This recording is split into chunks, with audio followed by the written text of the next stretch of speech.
Hello guys, it's Tia Marie and I'm back with another video. Now, I went overboard with products.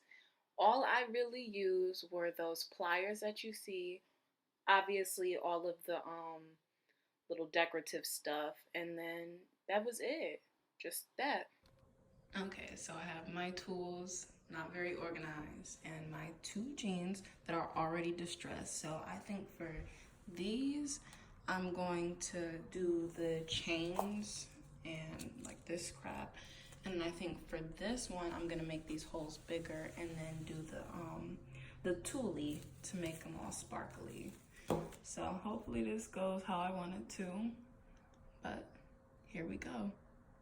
Okay guys, so I have arranged everything how I would like it. I didn't do that on camera because that alone took me like 15 minutes.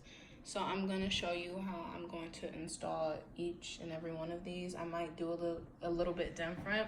I do have fabric glue. Oh, and I forgot to mention that these scissors are like titanium non-stick. I don't know what that means, but it did make it very easy to cut this. And I just used the pliers to take apart. You can see the actual chains. So let's get it going. So what I have here is basically the rhinestones. I thought that it came thicker, but really it's just one string. So what I'm doing is taking the little chain, I pulled it off, and now I'm kind of like looping it through. And then in a minute, you're gonna see me stick it through the jean and then close it with the pliers. At first, I was sewing this, but it was taking so much time, and I didn't like the way that it looked. This way, it's way more sturdy than me sewing it. It's a lot faster and it looks a lot neater. So I would most definitely recommend doing it this way.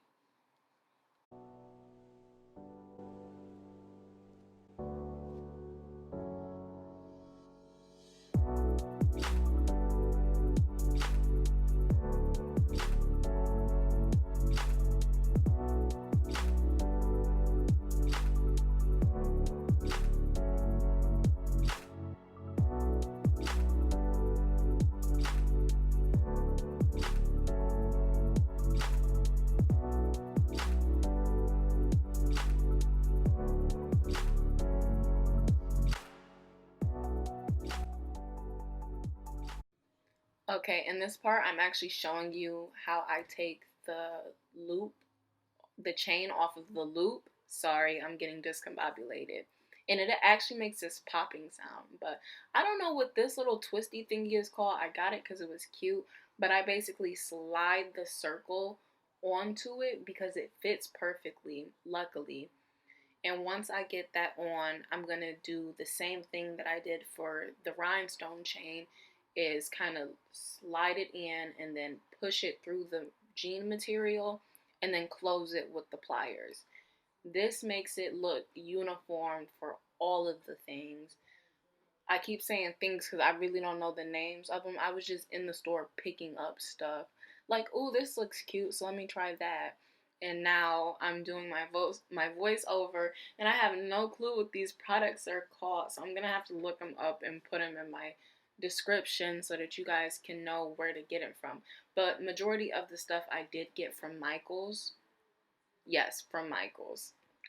Sorry, I had to rethink and make sure. But I do suggest you taking your time and making sure you actually close the loop, because if you don't, whatever you're putting through it is going to slide out of it. So that's how it looks when it's on there. And when you do it the right way, the stuff does not move. Now, this is the pearl one. It's the easiest one because it comes with the hook. So I just have to take the hook and push it through the jeans and then close it with the pliers. Kind of similar to the last two steps, just without having to add anything onto it. This one is actually my favorite. I have no clue why. The way that they lay is so cute. Oh yeah, y'all. I know my nails look so terrible. I look busted and dusty and crusty. I've been meaning to get my nails done, but I've really just been too lazy. And then it's harder for me to do my makeup when I have acrylics on, and I like extravagant stuff. So it's better for me to just go get a little manicure. But excuse the busted, crusty, dusty nails, please and thank you. Okay, I'm finished with the jeans. This is my final product. It was really kind of simple after I got the hang of it. I hope yours turn out the way that you want them to. Thank you for clicking on my video, and make sure you like, comment, and subscribe. And have a blessed day.